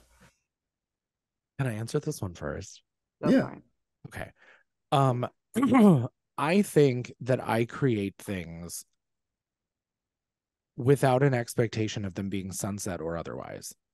I think a lot of it has to do with I know that I'm not pursuing theater in a way that I'm going to get accolades. And even if I did, like, Marin Maisie's death really bothered me, because she was like this theater icon, and we had to fight to get a single marquee to showcase her and have the lights turned out for her when she passed. I don't understand. You know, like when someone in the Broadway community dies, they turn the lights of Broadway off for like a minute to celebrate them, and they'll put their face up on a marquee. I get that. I don't understand why you had to fight for that because they weren't going to do it for her. They weren't, because she did what did she do that was so wrong that she could not get that? She did nothing wrong. That's the point. She did absolutely nothing wrong. She had cancer. She passed, and she was a theater icon. And so the assumption was that they would turn the lights out as like a tradition and respect for her. And they didn't. And I'm fucking nobody. I'm not getting lights turned out in a fucking closet in Indiana at a theater I worked at, let alone a marquee on Broadway. So like that really, really bugged me, because it was like, who are we? Like, we're fucking nobody. Like, the union that's supposed to protect us doesn't give a shit about us when we die. I was fresh out of cancer for the most part. So like, and I had spoken with her about doing my audiobook, and then she passed, and nothing. They were going to give nothing for everything that she gave to this community and this business. They gave nothing. We had to scream about it for that to happen. And so for me, creating things without any kind of, not hope, I don't want to say hope because that sounds sad, but I don't create things with the idea of it's going to have this big giant life or that it's going to be sunset. I create it to create it because it's another thing that I've done to say, I made this is the thing I'm leaving. And I don't necessarily, like, would I love for these things to be like a #1 hit, a hit TV show, like bring in millions of dollars? Absolutely. Yes.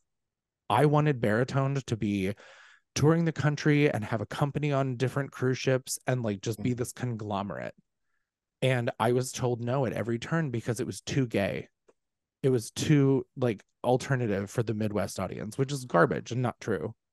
You know, like these were cruise ships that had like kinky boots on board. I was like, you have kinky boots and you can't put 3 guys in suits? Well, you know, the trick with kinky boots is middle America can laugh at them. Right. Well, and we had room for that in this show too. Like that, it was built in. Also Cyndi Lauper, but yes. Also Cyndi Lauper, yes. But like but facts. It's just one of those things where I have big hopes and big dreams, and I want a big life.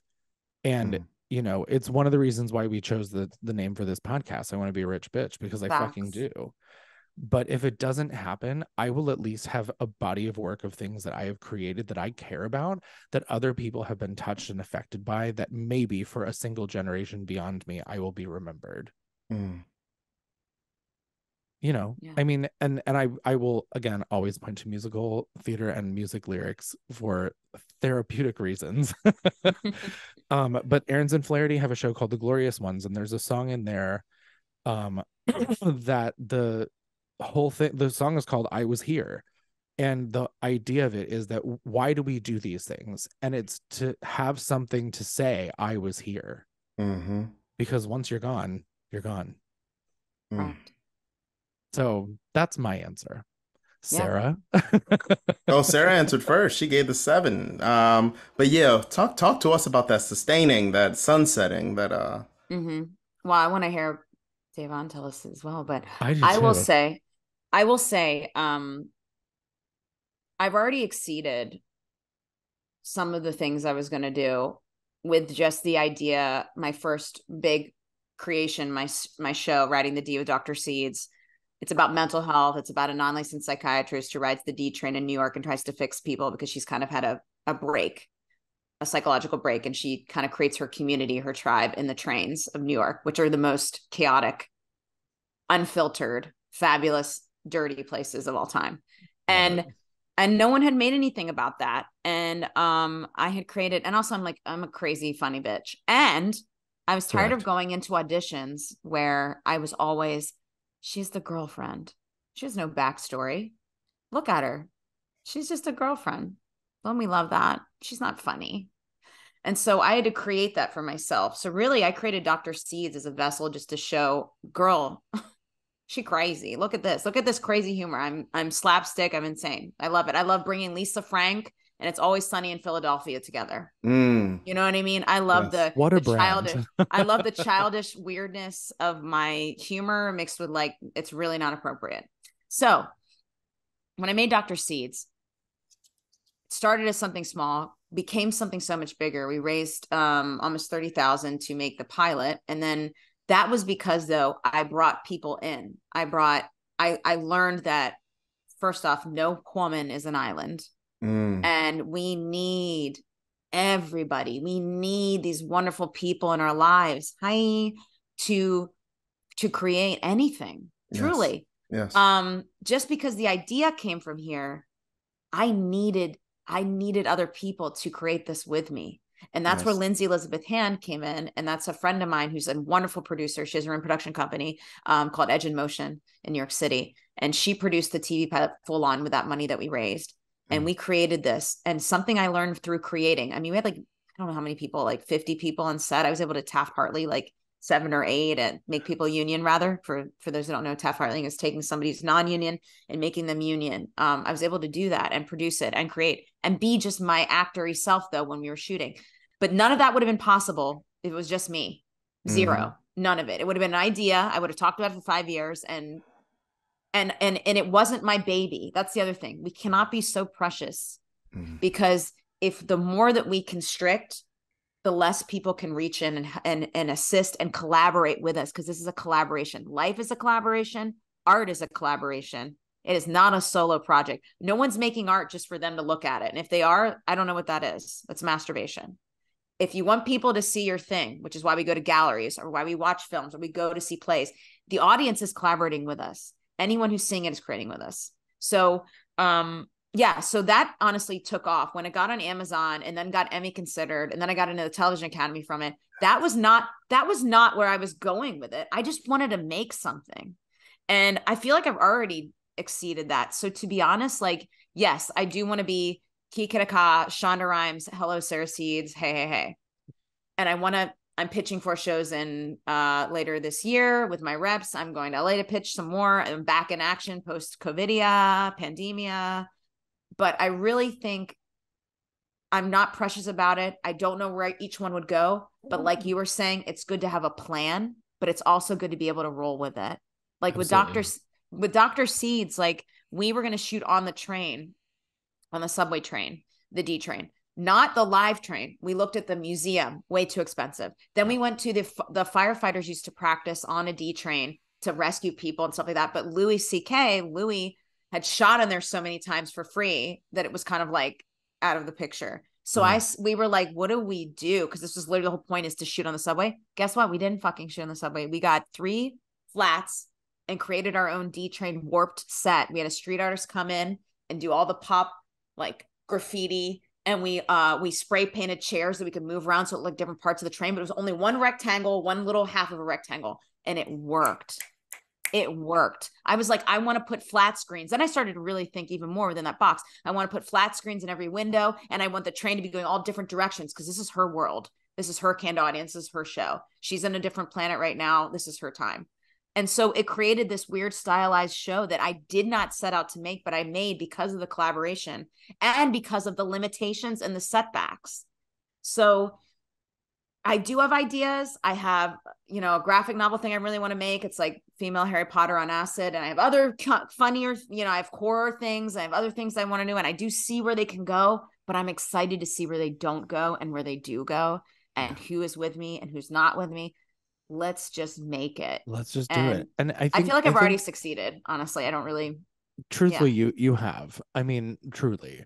And I think to call back to what you were saying about having a plan and being flexible, I think the plan is just to like do something, like build the plan as you go, even fine. And being able to roll with the punches is great, because the last thing you want to do in the life of something is be presented with an opportunity and say no to it because it's not what you thought it was going to be. And so exactly what you're saying about like not being precious about it. No. If something comes along, great. Throw the baby with the bathwater. Don't make it yours, babe. Like, it can be your idea. You created this idea. Make it yours, like your style. There's things I insisted upon. There's a scene in Dr. Seeds. There's a scene in Dr. Seeds where there is a literal pole. And for showtime, Dr. Seeds is like, I want to be in on this gig. And she jumps on the pole. But then I had my friend Olivier, who is a Cirque du Soleil buff as fuck dude. Amazing actor too. He's popping off right now. He put a wig on that was like my hair, my same outfit, and did the whole like pole realness. And it's a man in a wig, and it's amazing. And then he jumps off screen, and then I'm like, and then it's me, no explanation needed. And then Sideways Jane, the homeless lady, who's my Greek chorus, was like, everyone gives me a 10 out of 10. They just have cards. Hers is like 3. And I'm like, fucking bitch. And I needed to have that pole. That's what I needed. All these other things, I was like, I don't care. That person can be an alien. I don't care. But I really want this pole. And even Lindsay was like, dude, girl, that's a pole we have to screw in and we have to make sure. I was like, no, we need to make it up a code. This is a union girl right here. But I want that pole. And we did that pole. So there's certain things that I did stand by. But again, is this the episode title? I really want that pole. Bitch, get off my pole. Get off my pole. Anyway, so sorry, roundabout way, but just saying like, please have a plan. Please make good work. Please know that those plans are going to be thrown out, baby. It's not going to be at all like you thought, but you will achieve it. You will achieve something that is sometimes beyond what you even could have imagined. Agreed. All right. Did that answer your question, Davon? Yeah. I got it did and it didn't. Like the idea of sustaining and stuff like that, like you answered it. The idea is that like sunsetting and stuff, that's not the thing, because what you all are thinking about is, again, manifesting. Your favorite word, Ed. Pivot. Manifesting, pivoting, working through, bringing things to actualization. Like that's the thing. Because what keeps you going, Davon? What keeps you? Yeah, what's you're your always sustainer? Creatively working. It sounds like you're in all these cities. What sustains you? For me, I guess 7 years ago, I was in a relationship that was like 10 years. I was in a 10-year relationship, so 5-year tenure. Yeah. So I was like in that thing. Everything was great. That person's awesome. Okay, cool. Career was going well. I was auditioning. I was doing things. And then I remember just being like, is this what this is going to be for the rest of my life? Like creating stuff, doing stuff like that. Like, is this what I've dedicated to? So I had just gone to Asia the first time. I had decided to go back because I was like, you know what? I just need to like remove myself again, because there was an awakening that took place the first time I had gone over, but I didn't fully understand what was going on within me. And what I had realized is that like a career can't love you back. It is a thing that cannot react to you. So the idea of dedicating myself to it was insanity. It's great. It's never going to give what it needs to give because it does not exist. I had seen so many stories where actors were dedicating their entire lives. In Philly, there was a woman who had won a Barrymore, and she got on stage and said, "Guys, I'm working nonstop. I just got this Barrymore. You all are acknowledging me, and I have $20,000 to show for it." That's what a year of consistent work is in this city. Stories similar to what you said about like Miss Maisie, how like giving everything, being broke, giving everything, people not wanting to acknowledge you, wanting to keep going, and not really having something.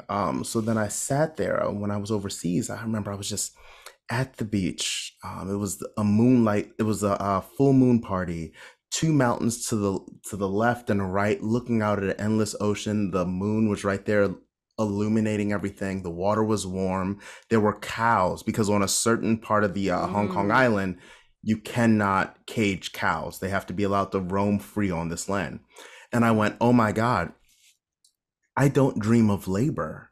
That is not a concept. I do not want to labor. What do I want to do? And my whole thing was like, well, what is it that I am doing? And I was like, oh, I want to interact with people. I want to inspire. I want to, if I'm somewhere sitting and talking to people and there isn't a moment where I have asked a question where they're going off and like getting activated and talking about dreams or being inspired, I have done something wrong. I have given nothing. Like if there's not a moment where I'm seeing someone monologue because they were inspired by something, I'm fucking up. So it was that realization, like, my God, that's what I want. I want to be, and that means I don't have to be chained to acting. I can launch a podcast. I can write a bill and let it go. I have enough things within my knowledge to do a job, sustain myself, and keep it moving. I have the knowledge. I have the ability to Genesis 1 and 1, which is the greatest gift he gave, which is create. Like, regardless of what we believe, every entity or anything we've learned has given us this one gift, which is to take this dirt that is under us and create something major. And not just that, but we're in tune with everyone else. Like, I cannot sit and talk to you all without the concept of a laptop, which is the concept of the internet, which is a concept of a ring light, which is the concept of how someone builds a house, ground, carpet. We are literally sitting on the contributions of so many other people, and it's our turn to give just that. So the legacy doesn't matter, but the contribution in keeping us as a whole going forward is what now is important to me. So how do I do that within my acting? Even with Falsettos, I'm making sure that my high school knows. I'm making sure that my middle school knows. I'm making sure that the archdiocese of that area knows, so that people can come and go, oh, I want to do that. I want to make sure that the stories that are being told get to be told. For my personal self, I'm pulling from my Uncle Nathaniel, who I never got to meet because he died of AIDS. Like, he is who I'm inspiring. So through that, I'm learning my own family lineage and like what took place and how that came to be, and learning just like the AIDS crisis and how it affected so many communities. Like, this is a community that I remember we were doing the designer run a little bit back, and there was a lighting designer who came into the green room after the run, and he was like, hey, I know you all were just running. There were still scripts in hand, but this means so much to me, and just started like going. And I was like, oh, this is important. This is really important.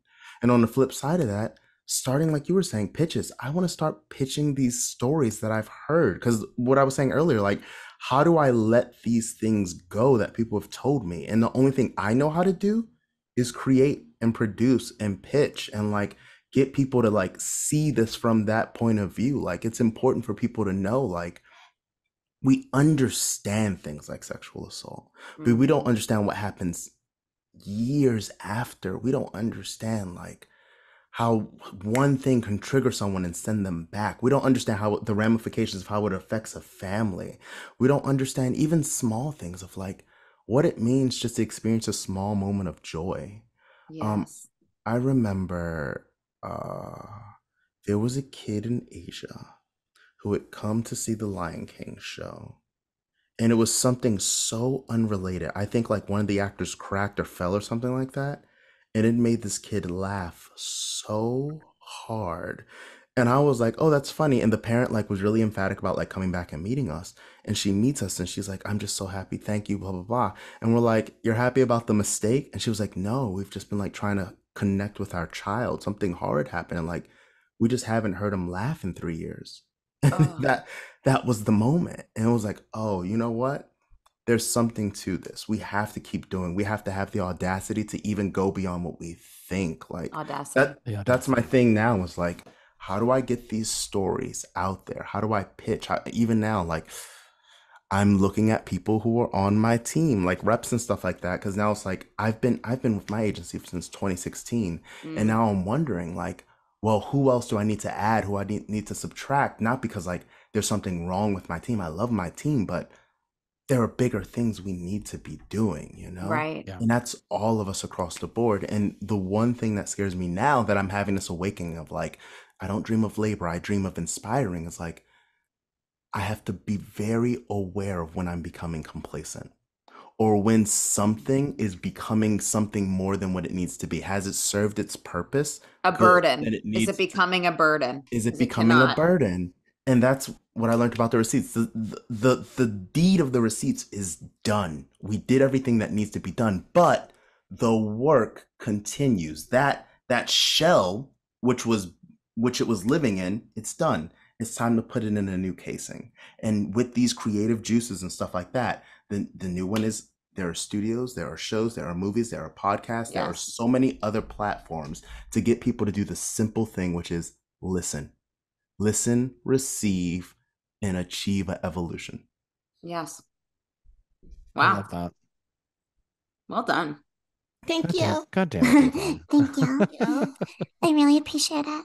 Davon Profound Williams. Profound Williams. Yeah. Well, this is great. Yeah, this is gonna be our longest episode. I'm not editing a damn thing. Don't edit a damn thing.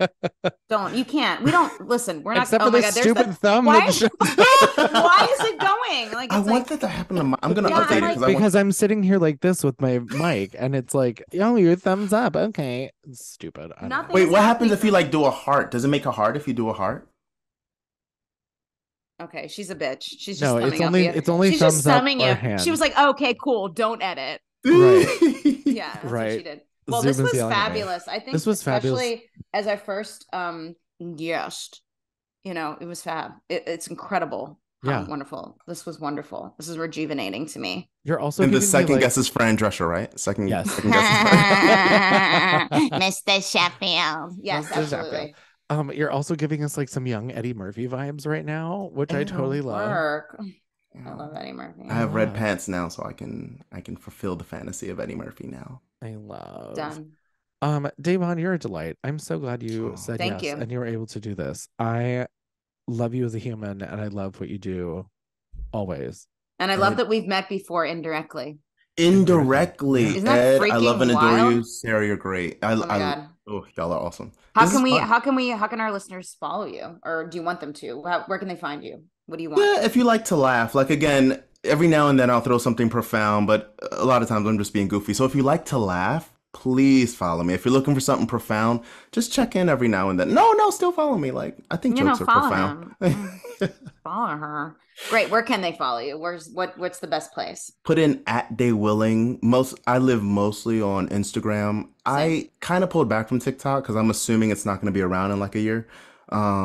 If the government has its way. That still leaves you a year. I love Facebook. TikTok. I will never leave. I will go down with this ship. Girl, do you think our government is overreacting? Or do you really think this is a problem? China has unleashed a beast on us and we need to clip it now? No, I think this is a dog and pony show. I think we'll find out. I don't know. I'm in the agnostic camp of I literally just don't know. I don't think I know enough to know. I don't think I'm in the camp of I don't care enough, but also it just looks like a scapegoat for other things. So I mean, I don't know.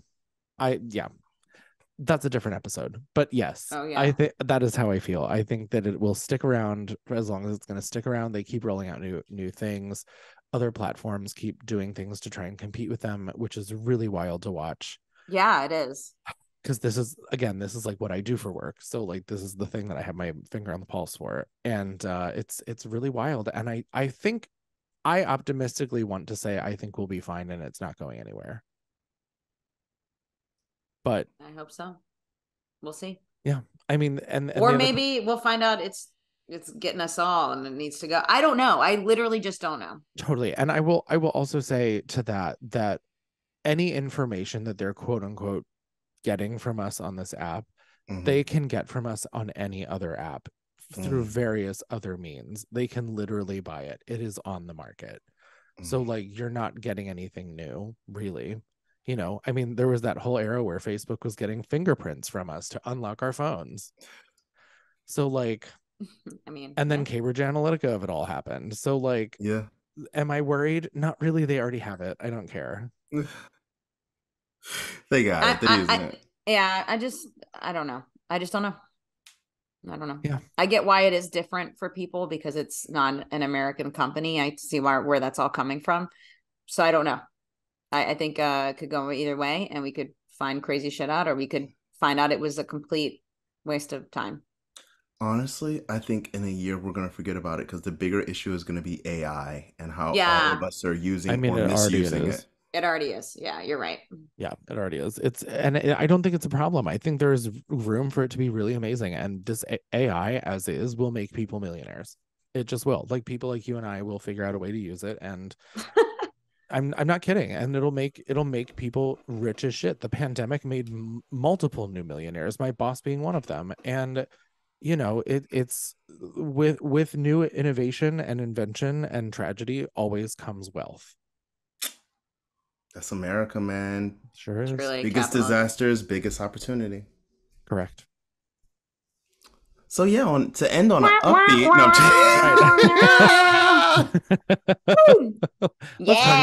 Let's talk about Maren Maisie some more. Yes, let's not. I'm so sad.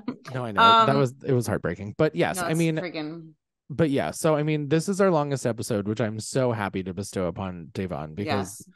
Holy shit, I just respect the shit out of you and I can't wait to see you do more. I saw this man do like amazing things with kind of a throwaway role in Play That Goes Wrong at the Fulton Theater. Great. Just so good. You know, that's my new favorite thing right now, Ed, is like everyone, because again, I was introduced through the podcast, so people are coming being like, oh, he's actually like good at the craft. Right. Like he's actually talented. Right. It's, you know, but that's the marks of a true artiste. You know, you do it all. You can be human and we're all humans. So we can do it on stage. We can do it on a podcast and we can do it on the corner. We can just do it. So, yeah. Well, and it's the thing of like, you know, you are welcome to come in here swinging as long as you can back it up. Facts. And that is what Davon Williams is. Embodied. Oh, right. Thank you. Well, thank you, Davon. Thank you, everyone, for listening to How to Be a Rich episode ever Bitch of How to Be Rich.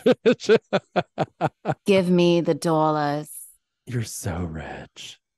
I would like to procure the bag. I want to be a rich bitch. Penthouse store man. Money, money, money, money, money, money, money, money, rich bitch. Hey, give me that bag. Rich bitch. You're so rich. Pay me.